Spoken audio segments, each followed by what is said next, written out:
So I had a sphere, and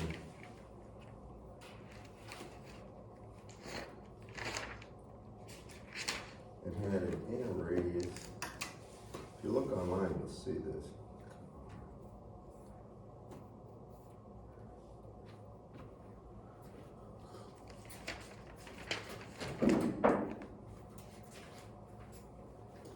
And these are the kind of problems that are kind of, they should be just about automatic because they're very simple. There's nothing really complicated. For this one, I had a sphere of inner radius A and outer radius B. And it was filled with a conductivity sigma. And A was 2 centimeters. B was equal to 12 centimeters, I believe. And then the conductivity sigma was 1/2, or 0.5, 1/ohm meters. And there are a few things I wanted to know. I assumed that there was a current that was flowing from the inner conductor to the outer conductor equal to 1 amp. You all remember this? This is just a standard problem. So the current of 1 amp goes in there, and the first thing I asked you was J, the current density. And if you have a radial distance R away from the center, J is always going to be in the radial direction. It's trying to get to the outside conductor that's grounded. So the general way I did it, I tell you to do, is assume I, in this case I gave you I, and find J. Well, J was equal to simply I over the surface area it's penetrating, because it's a symmetric problem. So that's 4 pi R squared AR.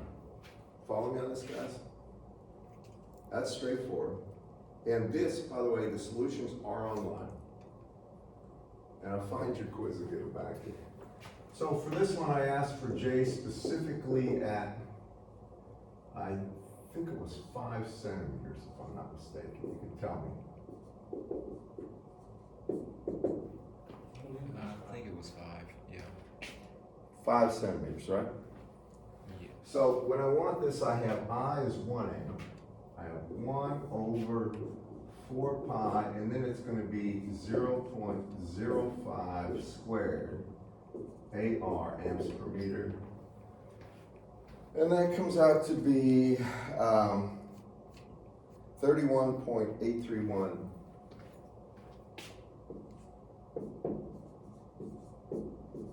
amps per meter squared AR. That's the first part. Next, I wanted the E field there. So from J, the next thing you get is E. And the general form for E, remember I always tell you that J is equal to sigma E, and sigma is the conductivity, is divide J by sigma. So E is simply J divided by sigma, right? And specifically, when we wanted the E field at R equals 5 centimeters, this is going to be this value divided by the conductivity, which is 1/2 or multiplied by 2. So it's 31.831 amps per meter divided by 1/2, or it's, what is it, 63 point something? 63.662.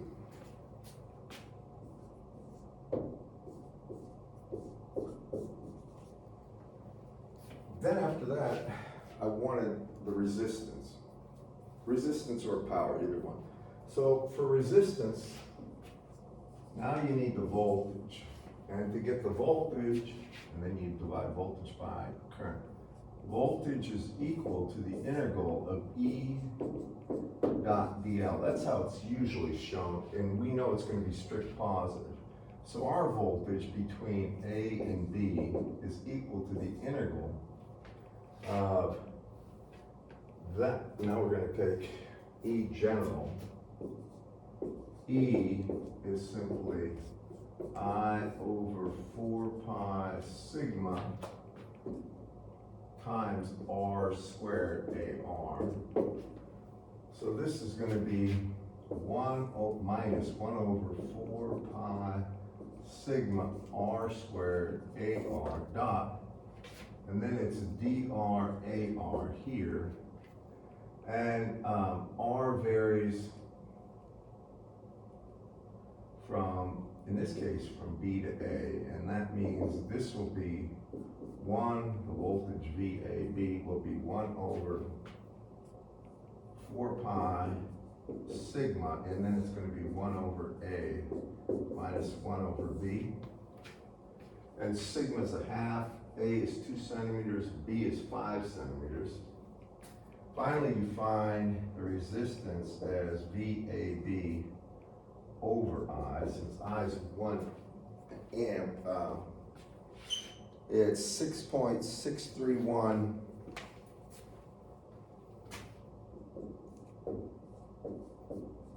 ohms if you check it. And you should be able, are you looking at the solutions right now? Or not? No? All right, well, the solutions are on OneNote for this, the answers. So that's the resistance. Finally, I look for the power being dissipated in the resistor, and you can do this as I squared R. That's the easiest way because I is 1, so it's just 6.631 watts, or you could take V squared over R. It will be 6.631 watts. And it really doesn't matter which form you use, but I want to make sure everybody had that, because a lot of people made a lot of mistakes. They didn't you don't assume Q, you assume I, and I gave you I, so you didn't have to assume anything. Then you get J, then you get E, then you get V, and then you get resistance, and anything I need down the way. And I do this all the time. I may ask for the power density at a point in there, at a point R. Do you remember we talked about power density? Power dissipated, I should say. Do y'all remember that? If I ask for the power dissipated at a given distance R, first you have to know the average power dissipated, this is the density. That's equal to E dot J, or it's equal to sigma magnitude of E squared, or it's equal to J magnitude of J squared over sigma. They're all going to give you the same answer.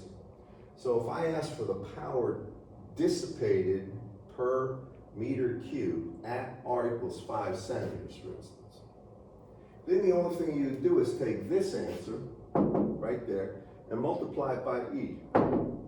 You all with me? And that would be in watts per meter cubed. Now you could take the general form of the power dissipated and integrate it over volume, but once you have the resistance, you don't have it. You all with me on this, guys? So please make sure you understand this. This is going to be critical to a lot of stuff we do. All right, any questions? I'll get you your quiz. I'm so sorry I don't have it in front of me. I don't think I do. I think I got confused right at the point where you find E. So I was thinking about I was remember you said that I is the same thing as J, I think. So like I was thinking that the current could be used that was given. Well, remember, I has a units of amps, and J is amps per meter squared. J is a density, and the E field is also not a density, but it's a volumetric term. Okay. Like voltage and current are bulk parameters or lumped elements. You don't need to know anything about the geometry to know them, but current density and E field are volumetric. They have to deal with the volume you're in.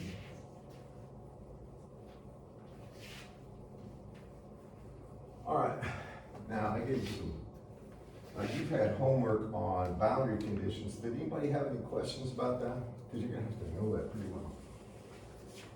Right? E10-1 is E10-2, D normal 1 is D normal 2, and then A21 dotted into D1 minus D2 is the charge, surface charge density. I'm gonna make one more statement that I want you to understand, and this is important. Dr. Wentworth's book does not bring this out, but please be attentive here. When we have a conducting surface,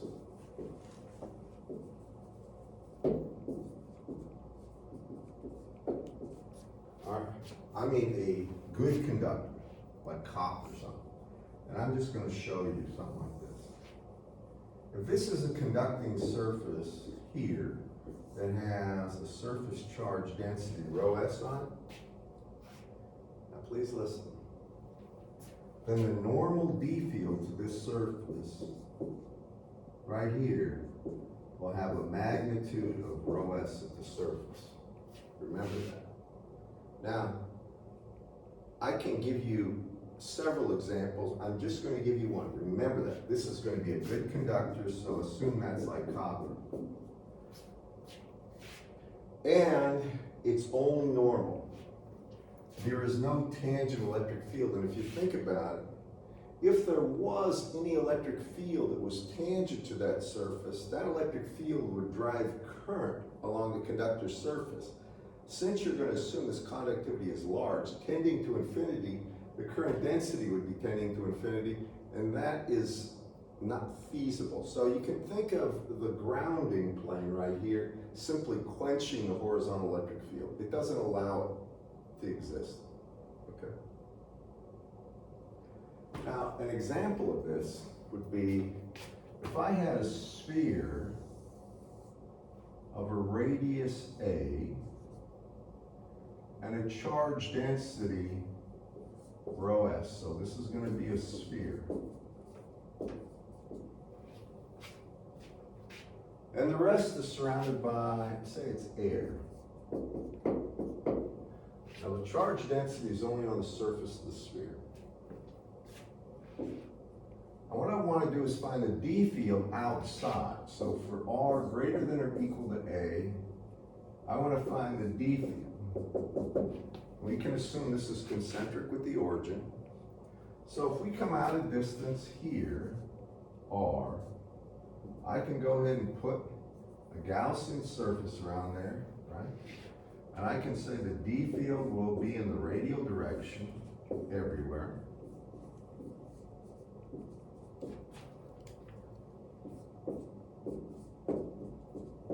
Right? Its magnitude will not be a function of the angle, either theta or phi, only the distance r away. Then I can go ahead and say, well, the integral of d dot ds over the surface of a sphere was equal to the charge enclosed, right? Now, how much charge is enclosed by that surface if r is greater than a? Well, the default answer would be all of it, and you're right, but it would be the amount of charge on the surface, right? All right. So now, this would be the integral of rho s ds over the surface r equals a, correct? And it's a closed integral too. So, this, what does this integral become? This one you should know about. You should know these by heart. When I take the integral of d dot ds, if d is in the AR direction, what does that end up being? It's d of r, right? d r, it's a function of r, and times the surface area of a sphere. What's the surface area of a sphere? 4 pi r squared. 4 pi r squared, right? Gotta know this real well. So it's times, I'm gonna get rid of up at the surface area first. So it's a surface area of a sphere. Now I could go ahead and integrate that, right? I could put r squared sine theta d theta d phi.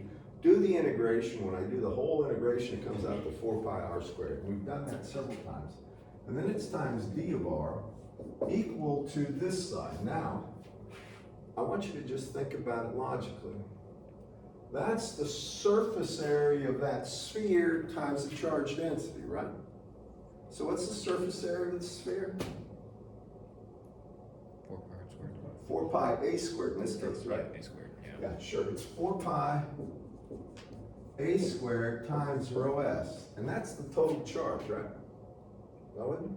So now what's the D field? Well, you see the 4 pi's cancel, and I have D of r for r greater than or equal to a is equal to simply rho s times the quantity a squared over r squared.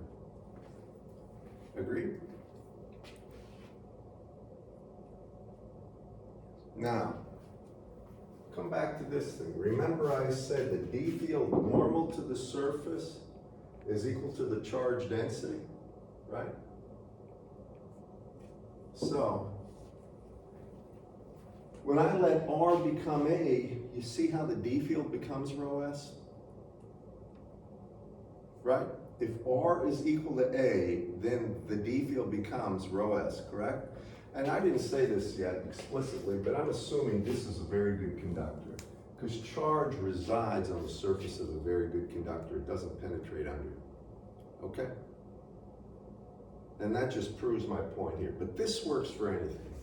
If you have just a straight plane, and it's a perfect conductor, and there is a charge density rho s, then the D field normal at is equal to rho s. And it's a very straightforward type of problem. Y'all with me? Okay. Next, we're going to do capacitance. And again, I recommend if you haven't done them, make sure you do the boundary value problem, both the boundary value problems and the problems that are tangent field problems, where you have E tan 1 is E tan 2, and D normal 1, D normal 2.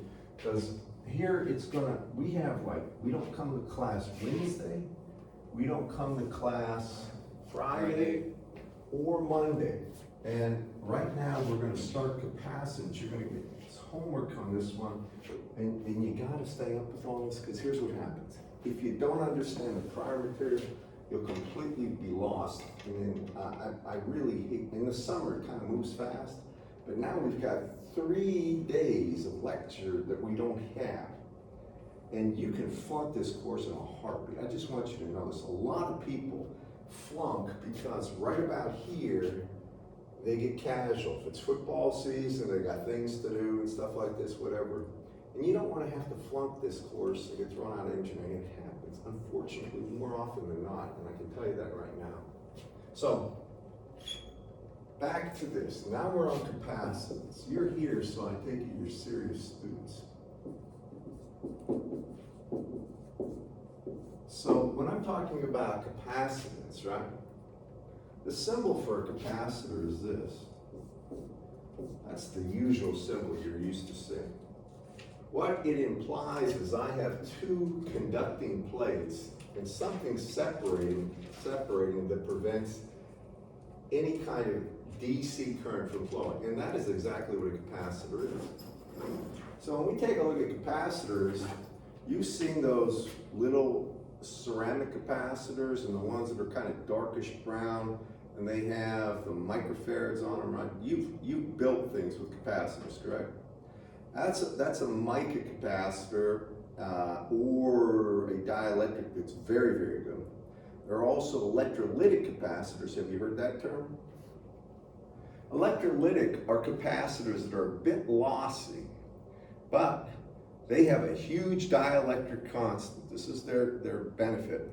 Unfortunately, they can only have a certain polarization. So if you try to reverse the polarization and drive current through them the other way, they'll blow up. They'll heat up very quickly and then blow up.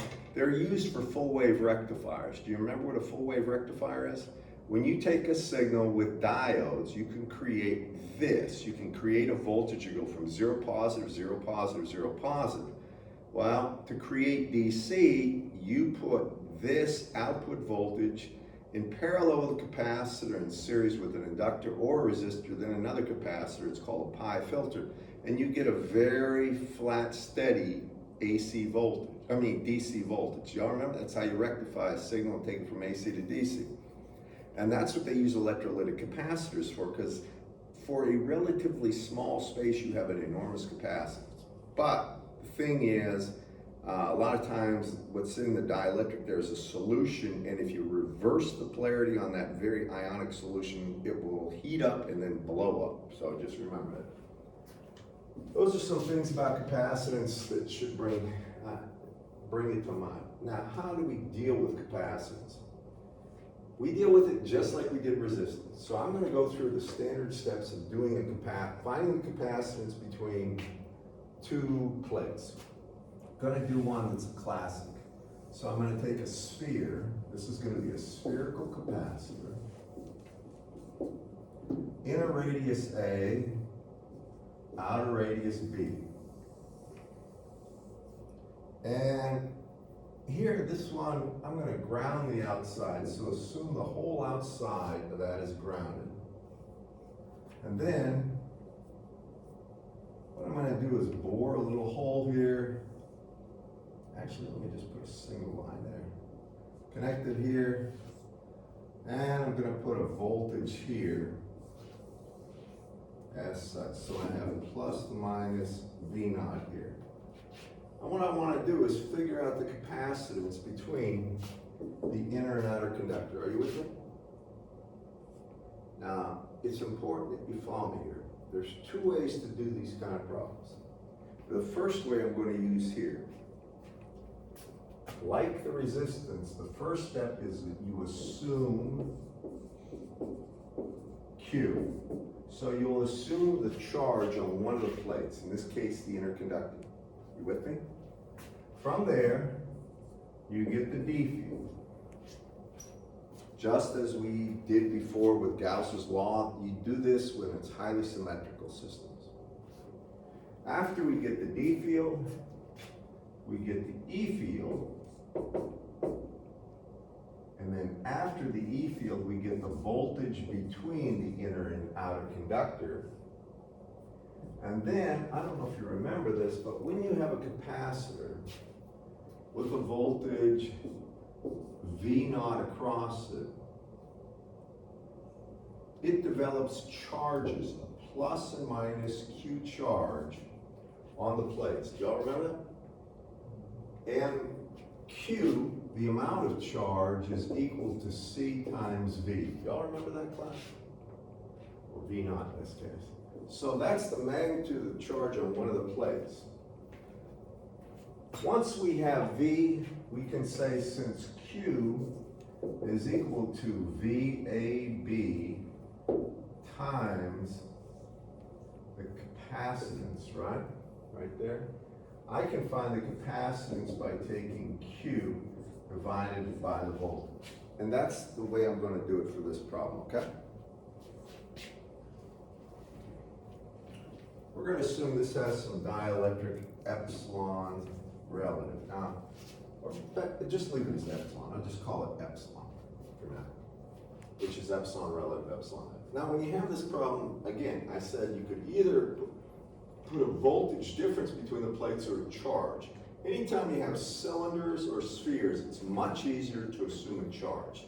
So we're going to do this. We're going to assume we have a charge, Q, on the inner plate. So it's all around here. Okay?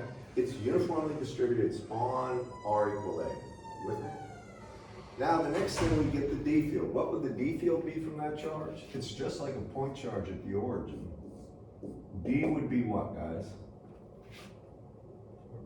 It's Q, it's always the total charge divided by the surface area that the D field would be penetrating. Y'all see it's spherically symmetric, so what would the area be? That's right. Divided by 4 pi R squared AR. Now I got the D field, right? Now, remember, D is equal to epsilon E, right? So to get the E field, I divide D by epsilon, right?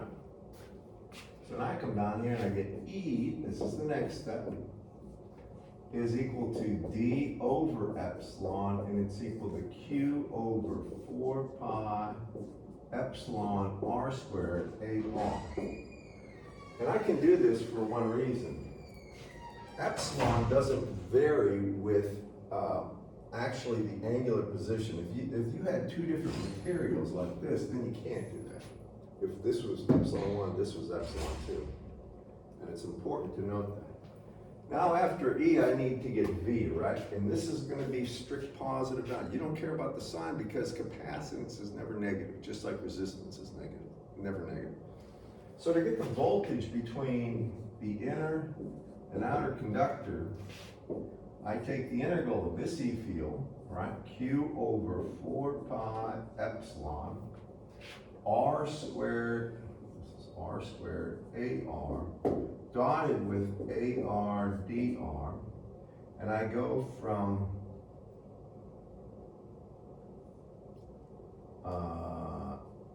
let's see, beta A. So AR dot AR is 1.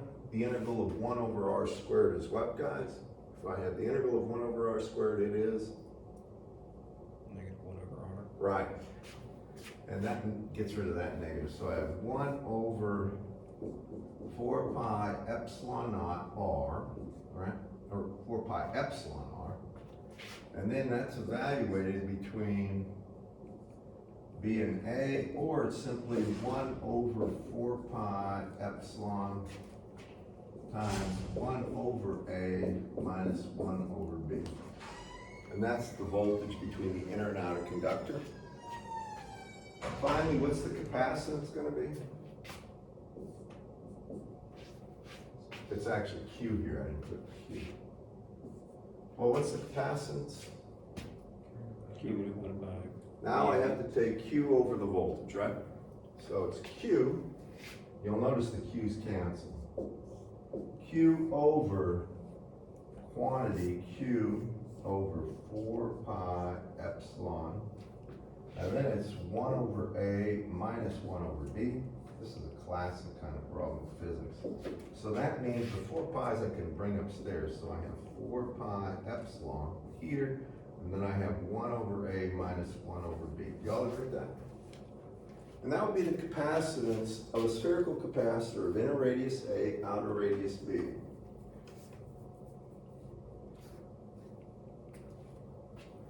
And you'll notice one thing about this, just for observation. As A and B approach each other in value, these two become nearly equal, right?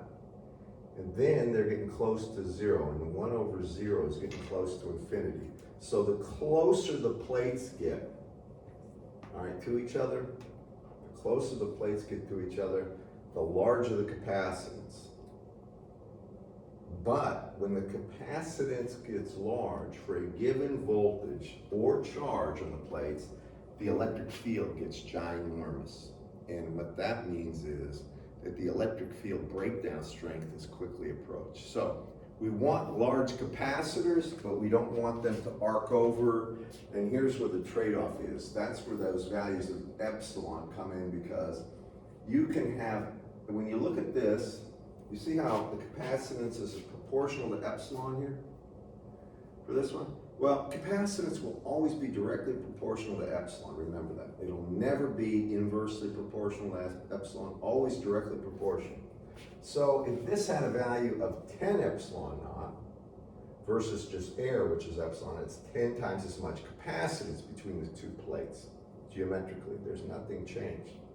If you had an epsilon naught of 100 or 1,000, you can see how the capacitance goes up.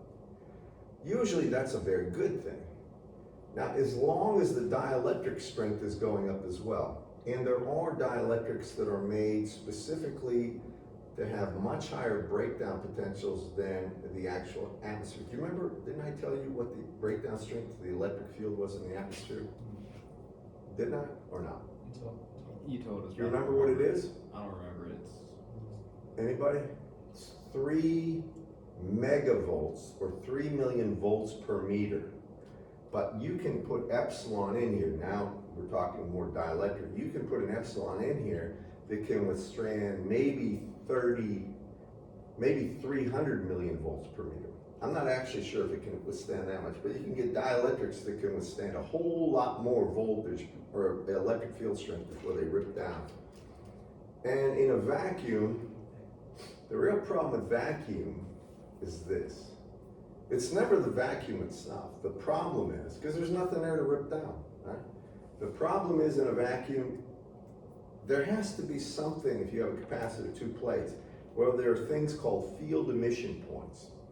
And when you have any kind of surface, it's temperature dependent, But any kind of jaggedness will cause an arc, it'll cause a field enhancement there, and you'll literally strip electrons off the actual surface of the conductor, and it'll be like lightning. You all know, you've seen lightning before. Lightning, my PhD was on the electric field transients, or late-time electric field transients related to lightning-induced charge perturbations.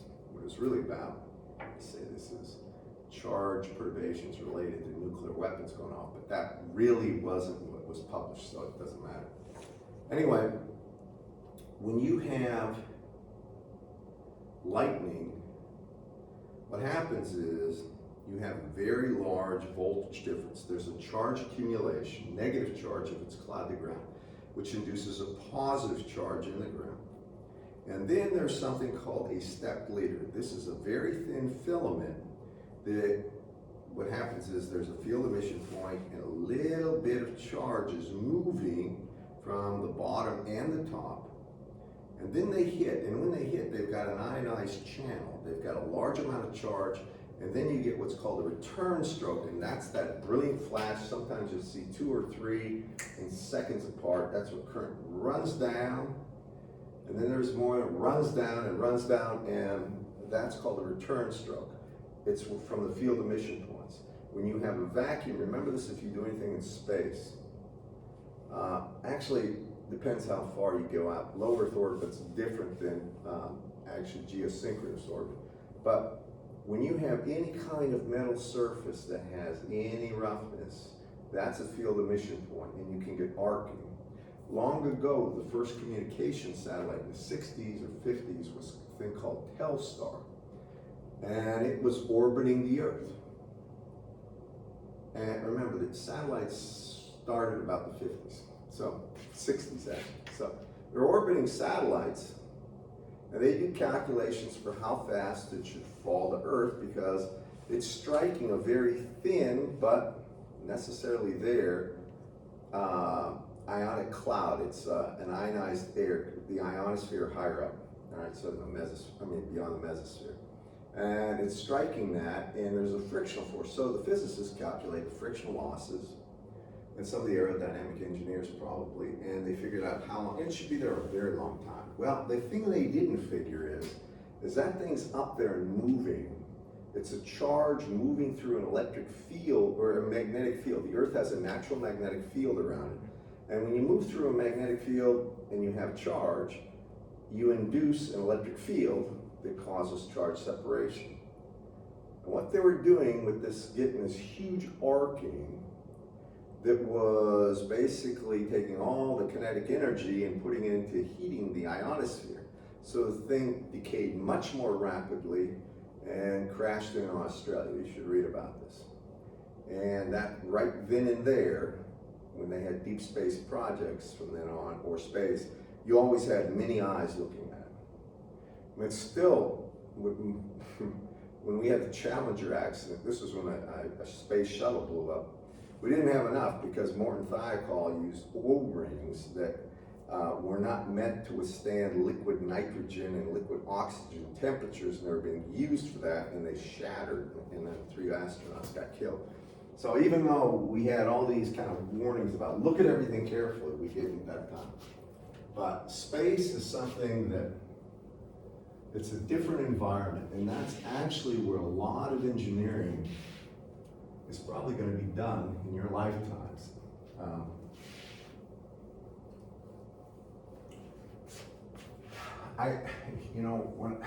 When I was in college, where you are, I read a book, a brilliant guy from MIT named Dirk Pearson. And one of the things that he mentioned in his book about future trends was, some of the things was that the Japanese were serious about looking at mining asteroids. Now, the Japanese don't care about going up to space until there's a reason to make money. And asteroids, nowadays it's satellites, because satellites are necessary for communications and you can make a lot of money with them. So I don't know if the Japanese have satellites, but they probably do. So what happened was this, that Japanese know that there's trace minerals, there's things like tungsten and titanium used for the aircraft industry that we don't have much of down here. But the asteroids are loaded with it, plus gold. So they're figuring out how to get up there, get some of those and bring them back to Earth. And they were serious about doing this. And I think then they realized how much it cost. And they got unserious quick. But this is going to come back because now they're finding ways of getting payloads into orbit using rail guns and coil guns and stuff that eliminates the cost of the rocket fuel getting them up there. And when they do that, that's when space is going to be engineered just like the Earth is. In my opinion. All right, so back to capacitors. That was a simple example. Now, there's another way to do it. I said the way you do it is assume Q, right? Get D. From D, you get E. From E, right? Then you get V, and finally you get C is equal to Q over V. That was one route. The next route is we assume voltage. Then we get E. Then we get D. And from D, then we get Q. Because remember what I told you, D normal integrated over a surface, or D normal is rho S, right?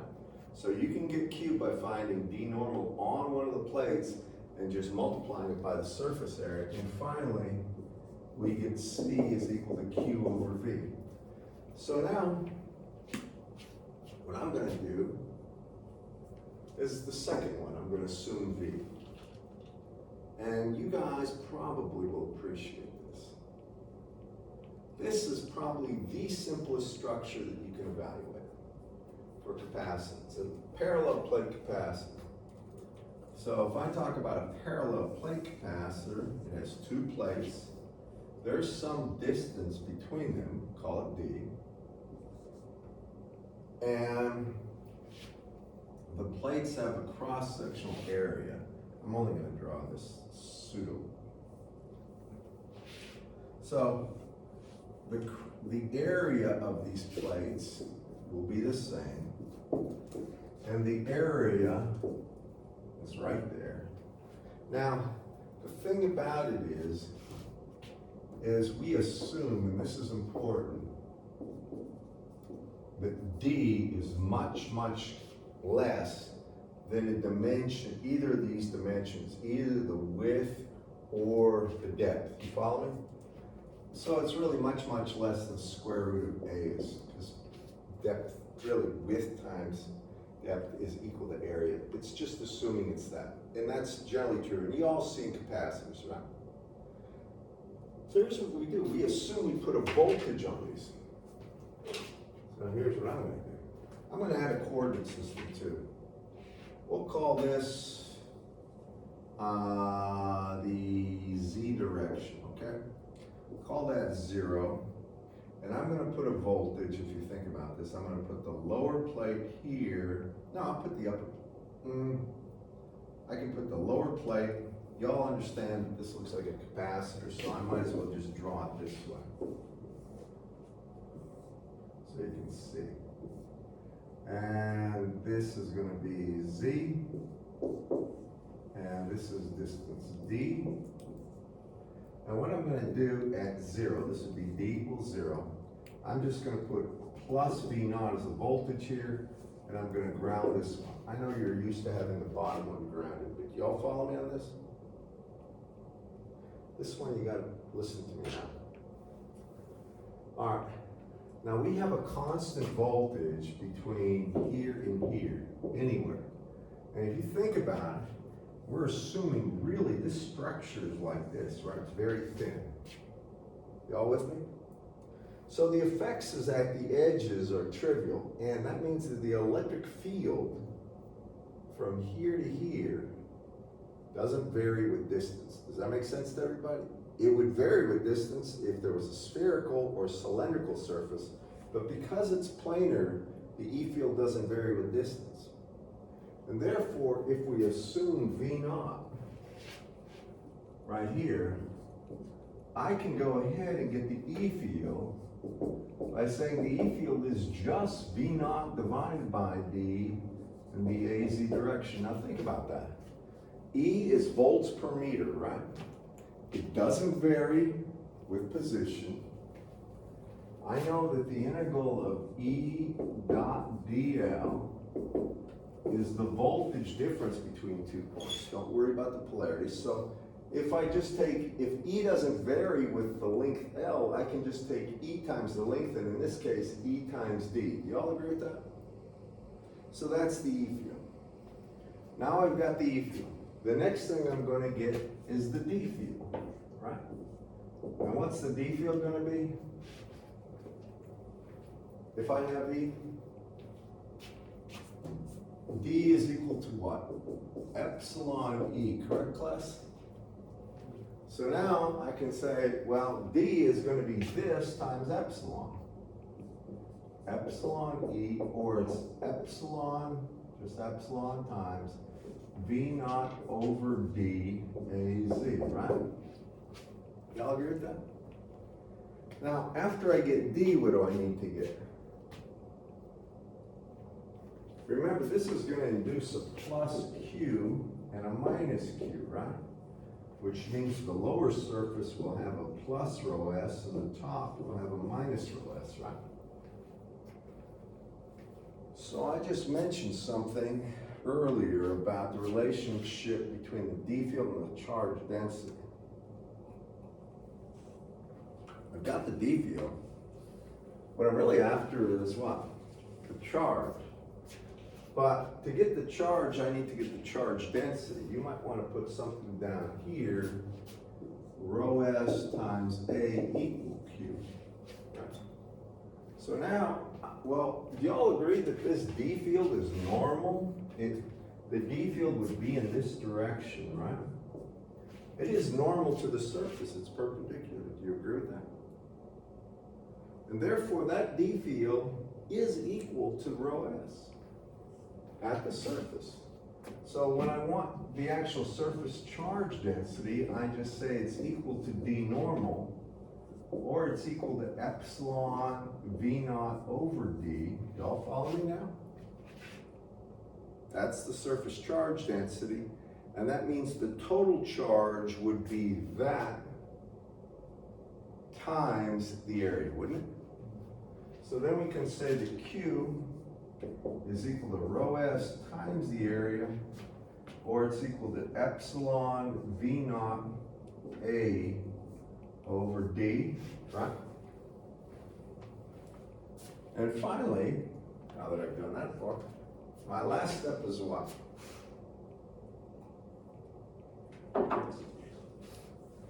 Well, Divide by V. right, I've got to say that now the capacitance is Q over V, right?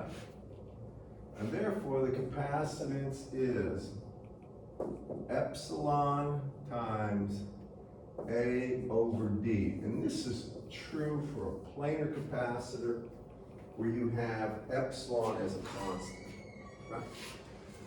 Planar means it's got two plates that are parallel to each other and it's plane. They have no curvature. I gotta tell you one thing, I've never done this, but I should probably. If you want to make a capacitor and see it, if you just take aluminum foil, stuff you wrap meat with and stuff like this, if you take a piece of aluminum foil, put it down, and then go get some wax paper. Make sure the wax paper is a little wider than the aluminum. Put it on top there, roll it out right on top of there and cut it. Then take that aluminum foil and roll it up. Basically with the wax paper, I'm sorry. Then you put another piece of aluminum foil on it. So you basically have aluminum foil here, then you have wax paper here, and then you have aluminum foil here. Then you roll it up, and when you roll it up, you're going to get something like this. You're going to get that, and then you're going to get this. You're going to get two things. That's not drawn very well, but it's basically a sandwich, right? Like a ho-ho thing, right?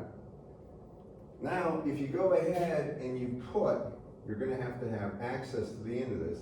If you tap one and the other side of that aluminum foil with like a paper clip or something, alligator clip, you can measure the capacitance of that. You'd be surprised how much you can get. And how much can you get? Well, it's based on this, right? So just think about this. Epsilon, let's assume we got, for that wax paper, it's got an epsilon value of about 5. Right? It actually depends on frequency, depends on a lot of things. So if I estimate it, if I take a look at this for my wax paper capacitor, C would be equal to maybe 5 times epsilon naught. And epsilon naught is 8.854 times 10 to the minus 12 farads per meter, right? Let me make that 5 a little better.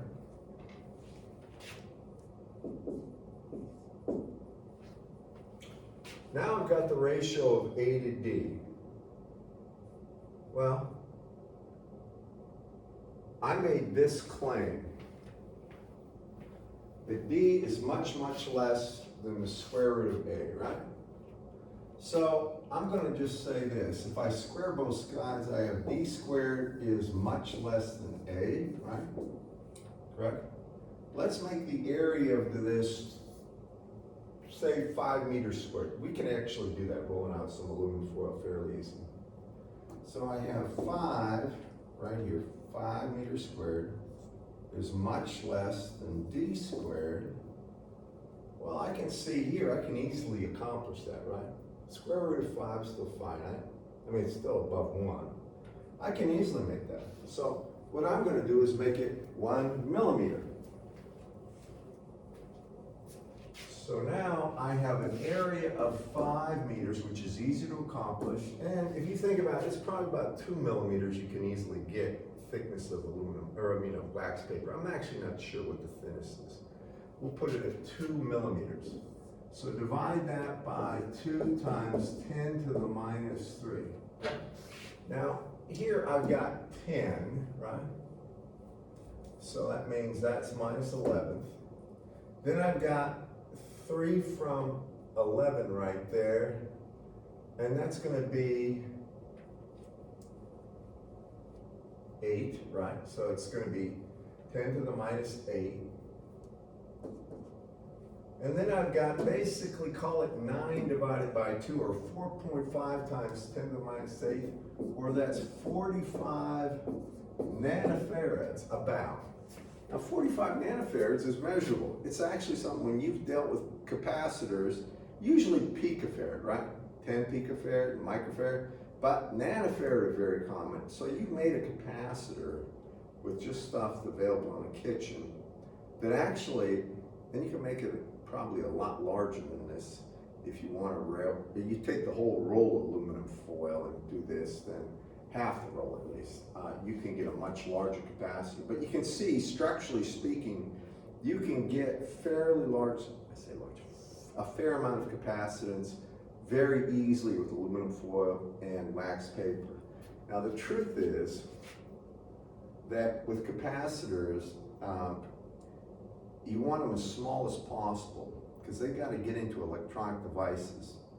So you want as much capacitance as small as possible at a price that's affordable. And that's where things like mica,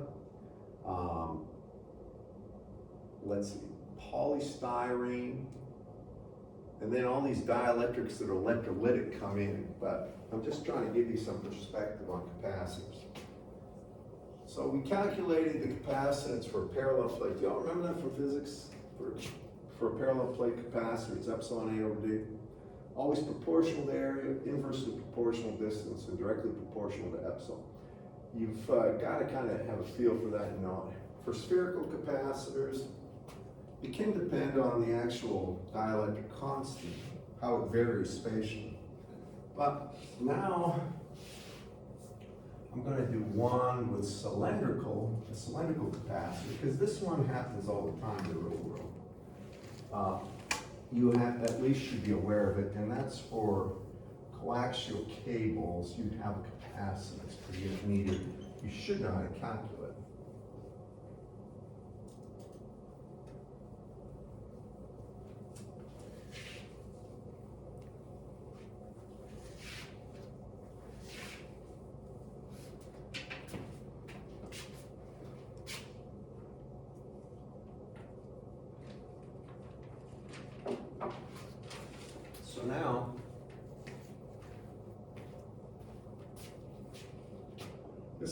be a or a coaxial system.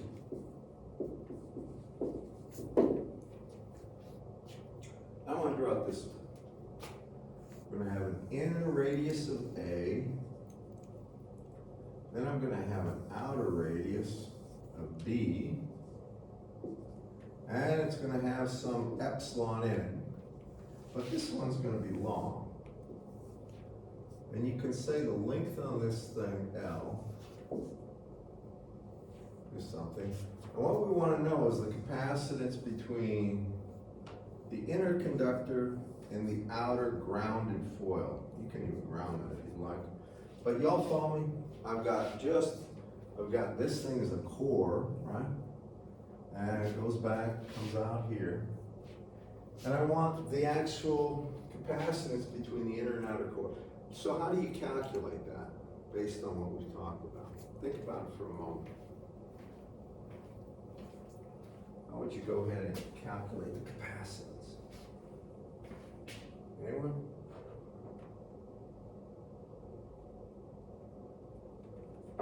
Didn't I tell you to assume stuff, right? All right, the way to do it is assume Q is on the inner conductor.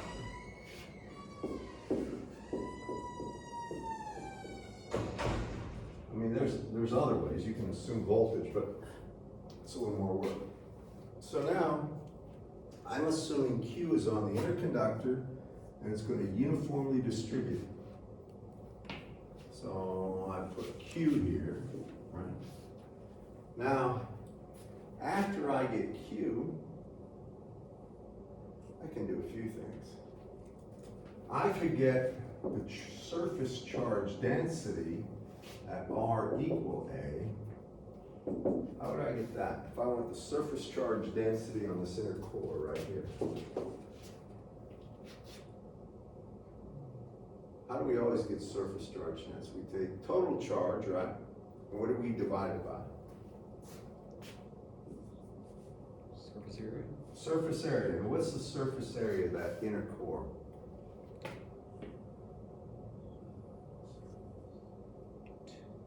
It's the perimeter or circumference, 2 pi a, right? Times the length, isn't it? Sure. So it's 2 pi a times the length L. That would be the charge density, right? Another thing we could do is get the charge per unit meter. And that would simply be Q over L.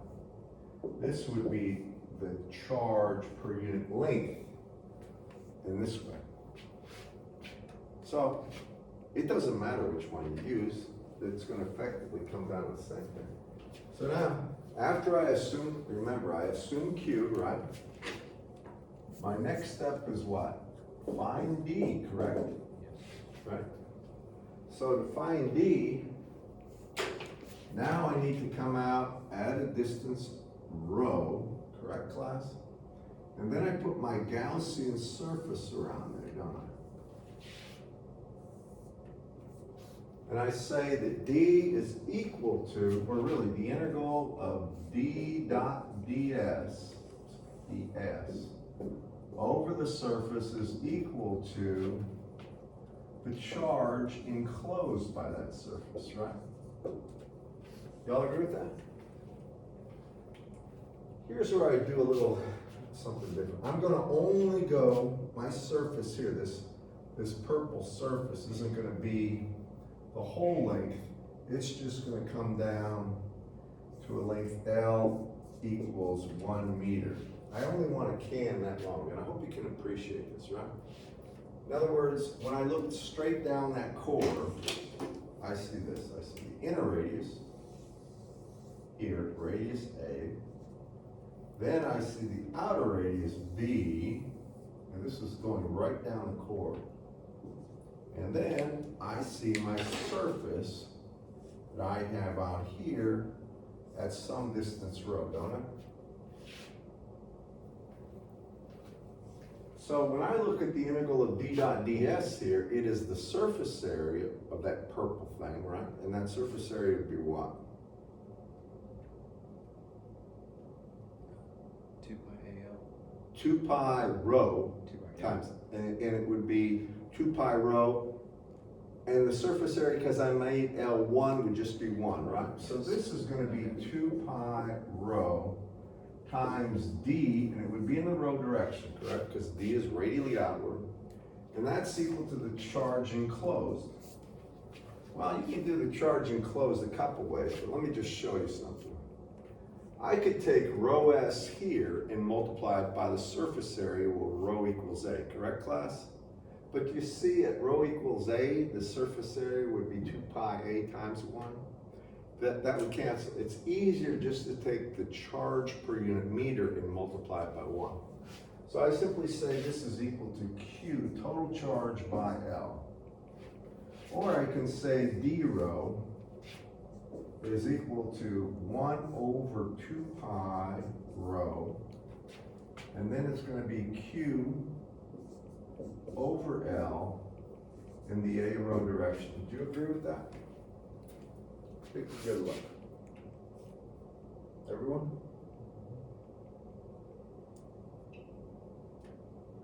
Okay? Now, once I have that, what's my next step? After D, I need, anyone? I need E, don't I? I need E. So how do I get E? I take D and do what to it? Epsilon?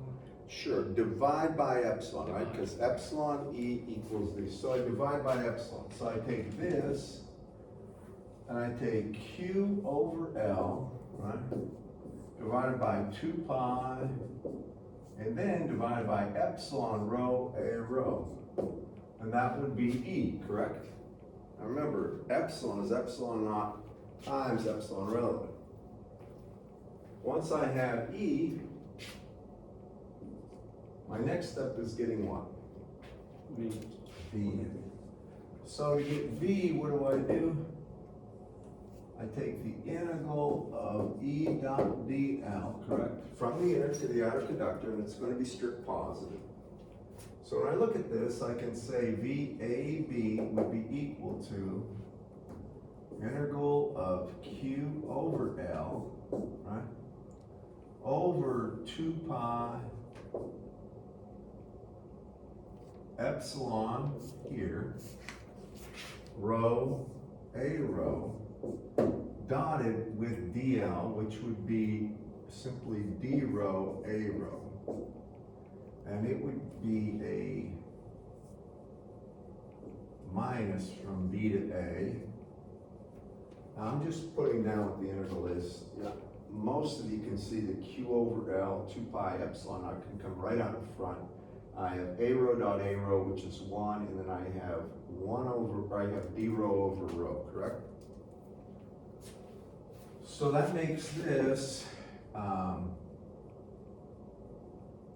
Q over L divided by 2 pi epsilon. And what's the integral of D rho over rho? What's this integral? Class? Natural log. Yeah, and you gotta know that. So it's natural log of A over B, or we can reverse the order B over A. It's natural log of B over A. And that is equal to the voltage, right, between the inner and outer. Finally, to get the capacitance, what do?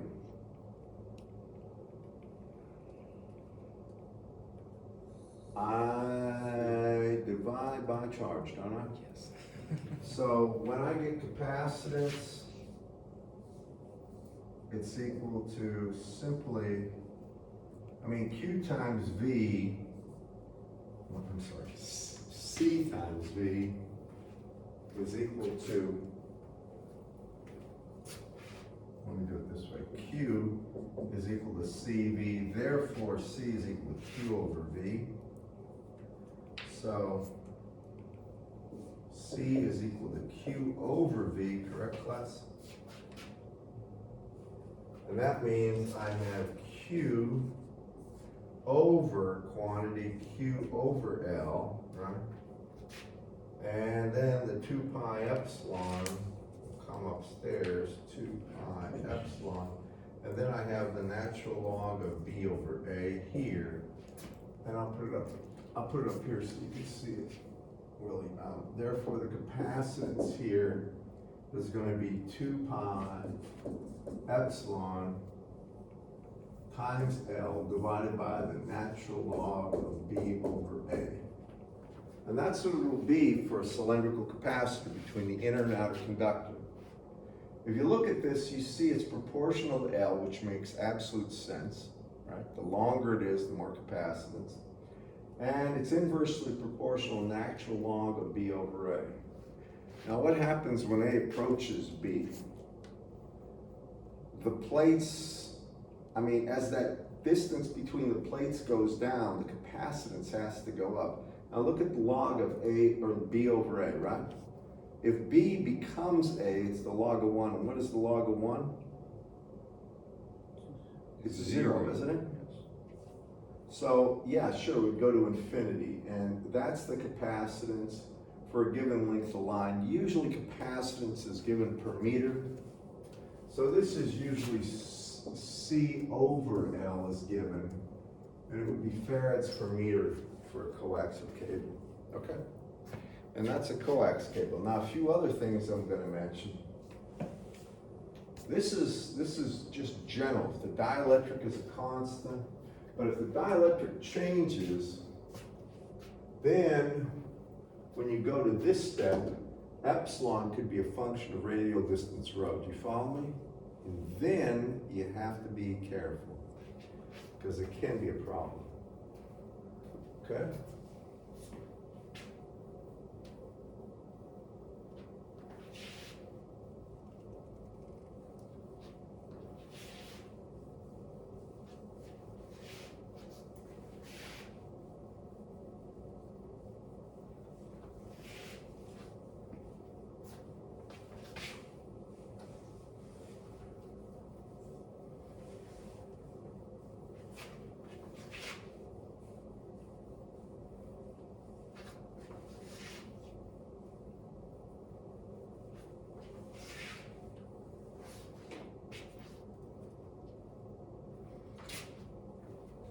Now I just mentioned some things that you practically be aware of. All right, when you had capacitors that were in parallel, if you had C1 and C2 here, and you wanted the net capacitance between these, do you remember what it would be? C1 plus C2. That's right, because they're in parallel, right? It's just C1 plus C2. Y'all with me on that? Now, if you had capacitors like this in series, if you had C1 and C2 and you wanted the total capacitance here, what would it be? C1 times C2 over C1 plus C2. That's absolutely right. It would be C1 times C2 over C1 plus C2, right? What if you had this, where you wanted the total capacitance between C1, C2, C3? What would that be? Remember? This is I'm trying to make sure you understand the basics here. And this one is just what? It's 1 over C1 plus 1 over C2 plus 1 over C3, correct? It's like resistors in parallel, right? And you can keep going on. If you had more capacitors, it's just 1 over those values, correct, class? All right, now keeping that in mind, then I can go ahead and say, when I look at structures where I have dielectrics that are constant over a region, but not constant in general, I can break them up as capacitors either in series or in parallel. Let me give you an example of a parallel combination for this one. Suppose I had a planar capacitor, like such, here. but I had A1, A2 here, and below A1, this isn't being drawn well, maybe I should do it like this. It's a planar capacitor, as such, and it has some epsilon 1 over A1, and it has some epsilon 2 over A2. Now remember, this is a capacitor. So I want the total capacitance, that one, and assume this is thickness B. What do they look like to you?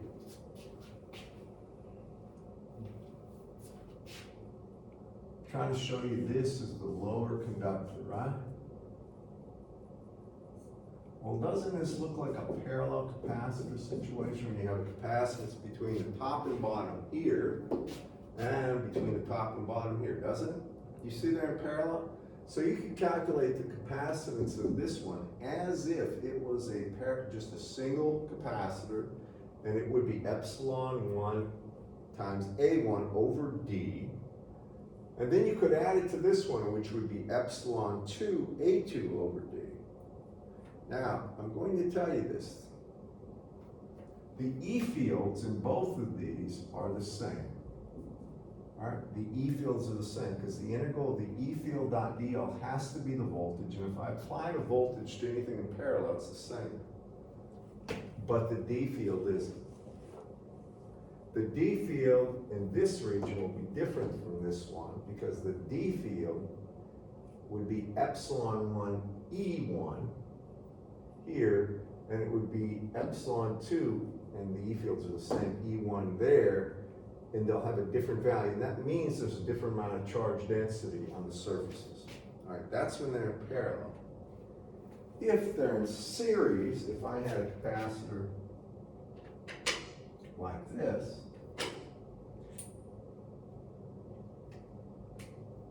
and this goes for any type of capacitors that they're parallel in series. If I had a plate like this where I had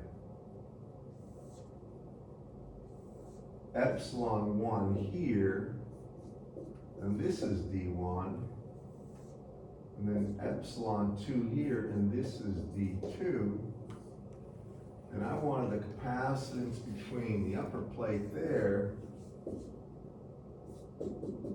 and the lower plate here. Do y'all follow me? And you can say that these things are both have an area of A. Are you with me? Now, what do they look like? They look in series. That's right, it looks like two capacitors in series. You with me on that one? And you can calculate the capacitance for those, right? Now, I'm glad you're recording this because a lot of people aren't coming. I don't know how many. 1, 2, 3, 4 potential people don't show up, and that's more than half the class, which is strange because we're not meeting again till next Wednesday. Not this Wednesday, the following Wednesday. And I mean, you're going to get some homework, but capacitance is a very, very important thing to understand if you're an electrical engineer, electrical and computer engineer. So with that in mind, that's showing you how if you have you have a dielectric that's constant over one region and a different dielectric over another region, how to parse and do it. There's also something where you can have a dielectric that varies radially. And just about out of time, but I'm just going to mention that. I'm going to give you some problems like this, but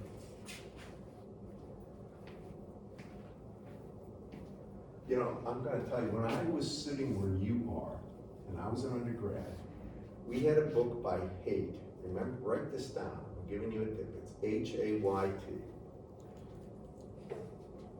Haidt wrote there's so many different editions of this. It's an electromagnetics text. And it has a cajillion problems in the back and answers to every odd problem. Now, I'm sure you can find an older copy online, a PDF. There's tons of it. I've got a PDF of that thing I found online. And there's tons of them. If you go ahead and go through the section on capacitance in there, I'll give you problems, but I'm going to tell you in there. And this is the way, if you want to get a good grade and you really wanna know a subject, what I would do when I sat where you were, I would do every problem with an answer, which is every odd problem in the back of these books, either physics or electrical engineering book.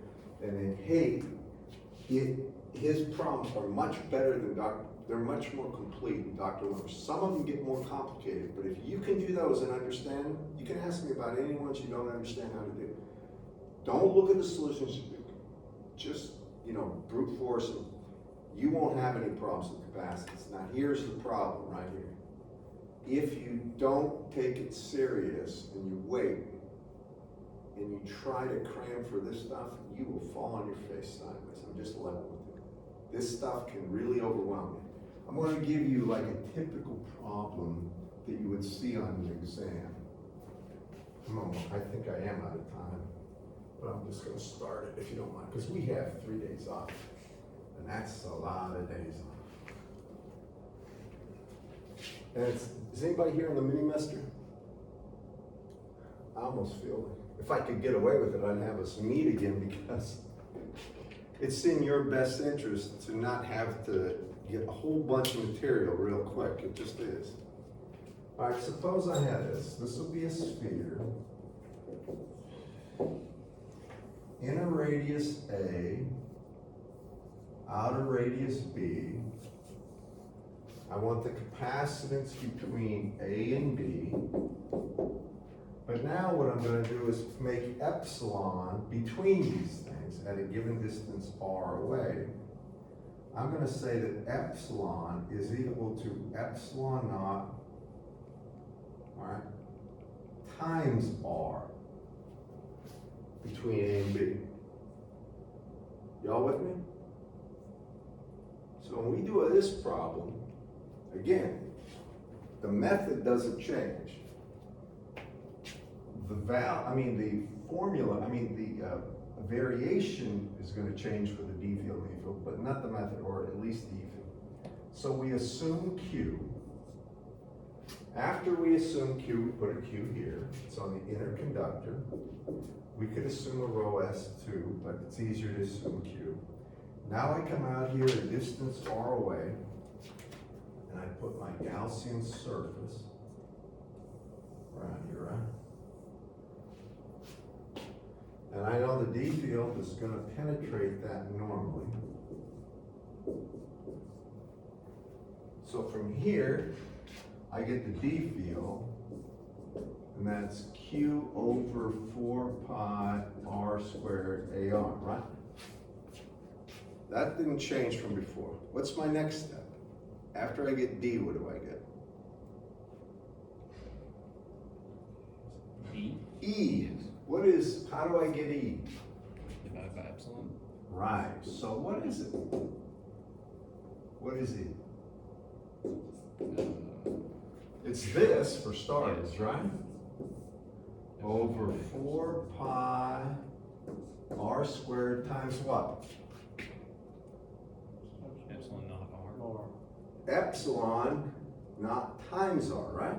So that means this is epsilon not r here, AR. Now y'all see, R. Y'all see that this is 1 over r cubed. Y'all see that? Yes. It's not 1 over r squared. Now, I have that, now I need V. How do I get V? I integrate E dot dl, right?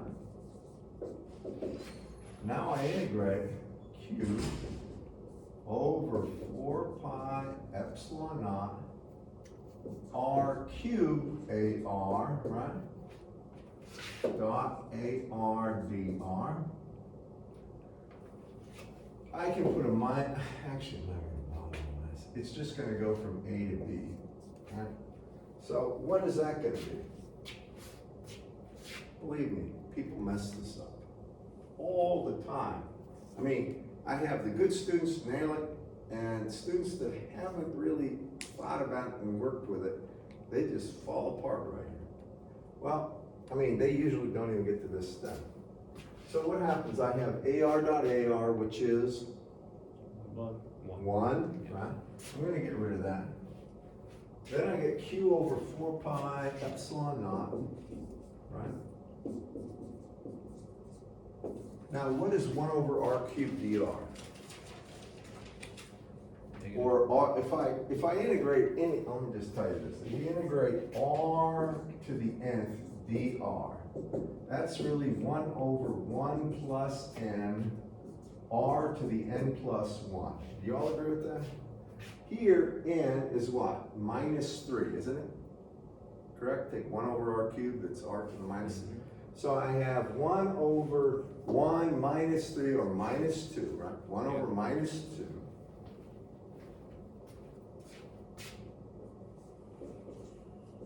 All right? And then I'm left with R, the minus 2, right? 1 over R squared. So that means it's going to be this, and it's going to be 1 over B squared minus 1 over A squared, right? But because of that minus, you change the order, right? You just switch them and have A, but that's what it is. Now, I'm going to tell you that's a much different answer for the voltage than it was before. And then the capacitance will be different as well. So just keep that in mind. All right. I ran you over, but heck, I ran you, what, 5 minutes over maybe,